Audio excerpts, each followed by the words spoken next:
안녕하세요. 데이업의 권혁철입니다. 어제 전 세계적으로 큰 관심을 끌었었던 이 미국 대선에서 트럼프가 해리스를 누르고 대통령에 당선이 되었습니다. 트럼프의 당선으로 대북 관련 테마가 다시 주목을 받을 가능성이 상당히 커졌죠. 과거 트럼프는 대통령 재임 시절 김정은과 세 차례 회담을 가졌었고, 대선 후보 시절에도 이 김정은과의 친분을 강조했습니다.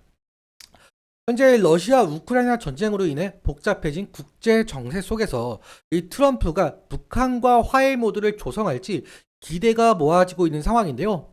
그래서 이러한 배경으로 이 대북 테마의 변동성 상당히 커질 가능성 높아 보이고 있습니다. 오늘 이러한 내용들 좀 다뤄보도록 하겠고, 여러분들께서 이 재룡산업에 대해 이것 하나만큼은 좀 궁금하다라고 하신다면 꼭 댓글 남겨주세요. 다음 영상에서 말씀드려보도록 하겠습니다. 그럼 본론으로 바로 들어가 보도록 하죠.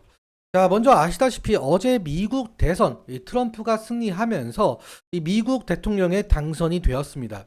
이 트럼프 당선으로 인해 이 동아시아 정세가 새롭게 개편이 될 가능성이 높아 보이고 있는데요.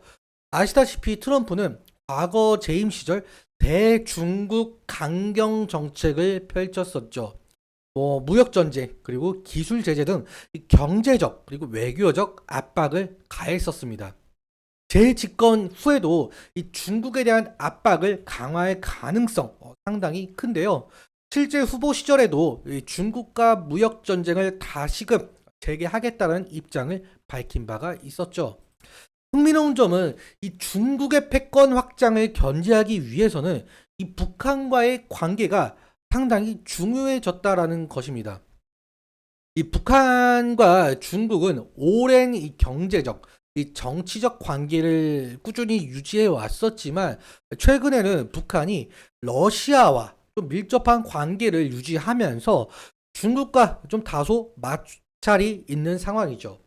만약에 이 트럼프가 이 북한과 친밀한 관계를 좀 구축을 하게 된다면 이 중국의 영향력을 좀 약화시키고 한반도 정세를 좀 안정화시키는 좀 두 가지 이점을 얻을 수가 있겠죠. 실제로 트럼프는 이 김정은과의 과거에 그 30차례 정도 친서를 주고 받았다면서 신분을 좀 지속적으로 강조하고 있는 상황인데요. 그러면은 이번 트럼프 당선으로 한반도에 만약에 화해 모드가 조성이 된다면 대북 테마 다시 주목을 받을 가능성이 크겠죠. 대룡산업도 이에 영향을 받을 가능성이 상당히 클 것 같습니다. 과거에 대룡산업은 이 대북 테마에 따라서 상승했었던 경험이 있기 때문에 만약에 화해 모드가 조성이 된다면은 재룡산업 변동성에 좀 주의할 필요가 있겠죠. 이 결론적으로 이번 이 트럼프의 행보가 어떻게 전개될지 좀 주시하면서 유연하게 좀 우리가 대응을 하는 것이 중요해진 것 같아요. 그래서 마저 좀 차트를 보도록 하겠는데, 오늘의 흐름 좀 윗꼬리가 달린 모습을 우리가 확인해 볼 수가 있습니다. 일단 과거 차트를 보자면 이 과거 이때죠. 이때 북한과의 화해 모드로 인해서 대북 테마가 형성이 되면서 상당한 상승의 모습을 보여줬었고, 지금 현재 상승 같은 경우 AI와 엮이면서 이렇게 테마가 형성이 되면서 상승했었는 모습인데, 이제 다시금 이러한 차트, 그러니까 대북 테마가 형성이 될 가능성 좀 무시할 수는 없을 것 같습니다. 일단 먼저 우리가 좀 돌파를 해줘야 될 구간은 여기 60일 이평선 구간이라고 말씀을 드릴 수가 있을 것 같은데요. 지금 오늘도 마찬가지기도 하고 지금 지속적으로 이 60일 이평선 구간을 돌파를 해주지 못하는 흐름을 계속적으로 나타내고 있습니다. 그래서 첫째로 이 저항 구간을 좀 돌파를 해주는 것이 가장 중요할 것 같고, 만약에 이 구간 좀 강한 거래 대금을 통해서 돌파를 해준다라고 한다면 다음 저항 구간은 여기 이 구간과 이 구간, 이 가격 레인지라고 좀 말씀을 드릴 수가 있을 것 같아요. 지금 과거에도 이 구간을 돌파해주지 못하는 흐름을 가져왔습니다.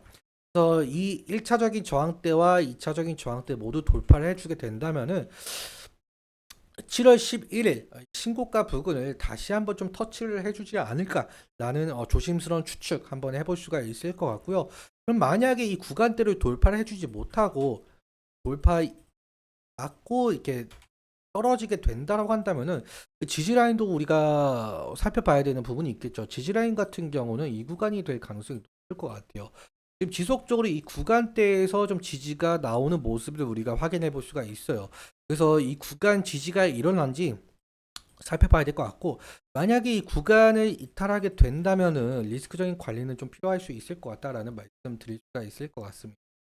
오늘 수급을 좀 살펴보자면 오늘의 수급은 외국인이 8만 7천 주 정도 매도가 되었고 개인이 8만 8천 주 정도 매수가 된 모습을 우리가 확인할 수가 있겠는데, 그렇다는 뜻은 결국에는 오늘의 윗꼬리가 달렸던 부분은 외국인의 매도세가 상당히 강했다라고 우리가 생각을 해볼 수가 있겠죠.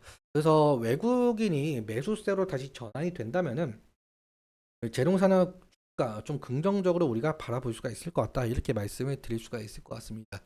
오늘은 여기서 끝 매짐을 한번 내보도록 하겠고, 오늘 제가 말씀을 드렸던 내용들과 차트적인 부분들에 대해서 이제 개인적인 견해가 상당히 녹아 들어있다 보니까 여러분들의 주관적인 견해와 함께 투자를 하여 현명한 선택하셨으면 좋겠습니다. 오늘도 시청해주셔서 감사하고 지금까지 대기업의 권영철이었습니다. 감사합니다.